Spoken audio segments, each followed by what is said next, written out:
Pippalkoti reservoir భూ నిర్వాసిత రైతులకు నష్టపరిహారం రెట్టింపు చేసి వెంటనే చెల్లించాలని సిపిఎం పార్టీ జిల్లా కార్యదర్శి దశనాల మల్లేష్ డిమాండ్ చేశారు. భూ నిర్వాసిత రైతులతో కలిసి సోమవారం కలెక్టరేట్ కార్యాలయం ముందు ధర్నా నిర్వహించారు. ఇక 7 ఏళ్ల కిందట ఇవ్వాల్సిన నష్టపరిహారం ఇప్పటివరకు చెల్లించకపోవడం అన్యాయమని అన్నారు.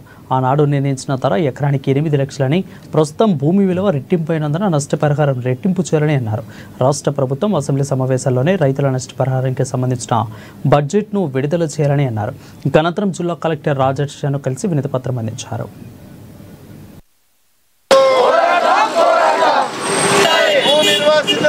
భీంపూర్ మండలం పిప్పల్కోటి గ్రామంలో రిజర్వాయర్ పేరుతోని 2018 సంవత్సరంలో రాష్ట్ర ప్రభుత్వము 1200 ఎకరాల భూముల్ని పేద రైతుల నుంచి సేకరించింది.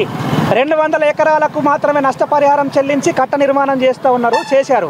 1000 ఎకరాల భూమికి ఇప్పటిదాకా నష్టపరిహారం చెల్లించలేదు.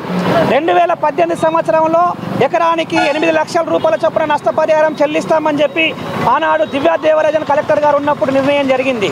7 సంవత్సరాలు గడుస్తున్నా ఇప్పటి వరకు 1 రూపాయి కూడా నష్టపరిహారం చెల్లించలేదు.